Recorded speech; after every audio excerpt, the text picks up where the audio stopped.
Hello students, today we are going to discuss the topic friction as an evil. So in our previous video we learned that the force of friction plays an important role in our day-to-day activities. Sometimes friction is useful while in some cases friction is harmful. So in today's video we will discuss the disadvantages of the friction. In some cases it is harmful to us and it can be considered as an evil because of the following disadvantages. First of all, it causes damage to the machine. How it causes damage to the machine? The heat generated by friction raises the temperature of the machine and damage it. We know that friction produces the heat and this heat damages the various parts of the machinery. In order to run some machine, energy is supplied to it, and due to friction between the parts of machine, some of the energy is wasted in the form of heat. So this reduces the efficiency of the machine. Another disadvantage is friction causes wear and tear. Friction causes wear and tear. Friction causes wear and tear of the parts of the machine in contact. Thus, the lifetime of the machine is reduced. For example, soles of shoes and tires of vehicles wear out with gradual use. If we use them for a longer period, they generally wear out. Therefore, the worn out pieces have to be replaced from time to time. Otherwise, we may get slip or the vehicle may get skid on the road. Third, friction causes wastage of energy. As we know that when the more will be the friction, more heat will be generated. Loads of energy is wasted because object in contact require more force to overcome friction between their rubbing surfaces. For example, a jar of mixer become hot when it is run for few minutes. You have generally noticed in your homes that it will become hot because of friction. When the cutting edge of a knife is put against a fast rotating stone to sharpen it, sparks are seen to fly. It means again energy is wasted. Now we can easily understand the wear and tear of an object due to friction with the help of an activity. So to perform an activity, we need a plain paper. We need a plain paper of your notebook, a sandpaper and a cardboard. So of cardboard, I am using this table, a wooden table. This is the sandpaper and this is the plain paper of the book. Now, along with this, we need a 3 eraser. Now, you can do it at your home. First of all, now start rubbing the first eraser on the paper of the notebook. Now, what will happen? Rub it until it will become 1/4. Now, you will find that the eraser will start tearing up due to the rubbing, and you can see that the dust particle.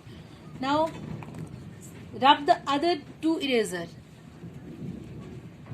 on a sandpaper and other on cardboard till 1/4 of the eraser do not turn up. Now I am rubbing the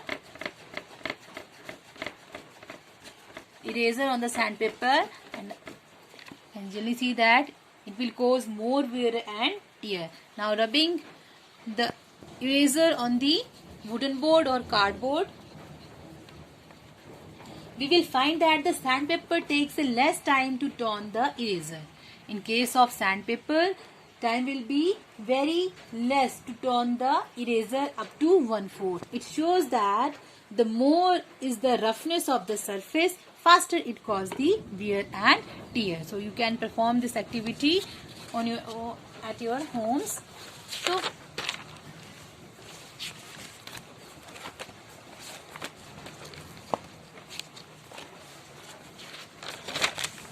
now, ways to reduce the friction. In our previous video, we have discussed how to increase the friction. In some time we have to increase the friction, and in some places we have to reduce the friction. We can reduce the friction by using lubricants or by lubricating the object. Now, what are lubricants? Lubricants are the substances which reduce friction. For example, oil, grease and graphite. It is one of the most common method to reduce friction, and some special substances called lubricants like oil and grease are applied on the moving parts of machines, and this forms a thin layer between two surfaces and making them smoother. Interlocking of irregularities is avoided to a great extent as the irregularity get filled with these lubricants and the movement becomes smoother. Talcum powder is a dry lubricant since powder reduces the friction. So a coin travels much faster on a powdered carom board than on an unpowdered carom board. When you generally play the carom board at home, you sprinkle a powder to reduce the friction. Now, another way to reduce the friction is by polishing. When the surface are highly polished, then the irregularities in the form of ups and downs of the surfaces are covered, making them smoother, and consequently friction is greatly reduced.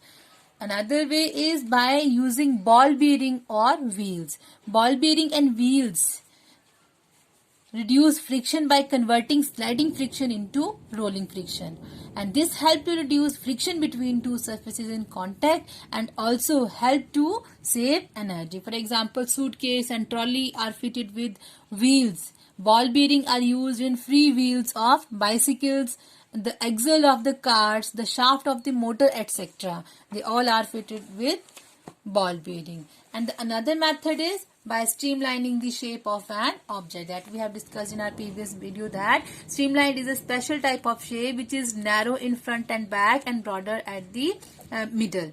And we have generally discussed that the aeroplanes and boats have a streamlined shape to reduce the air friction or to reduce the fluid friction. So we have some assignment question for you. Explain with the help of example that heat is produced by friction. While traveling on a rickshaw, you might have experienced that if the seat covers is very smooth, you tend to slip when brakes are applied suddenly. Explain any 3 examples where we have to reduce the friction. So watch the video till end and solve the answers. Thank you.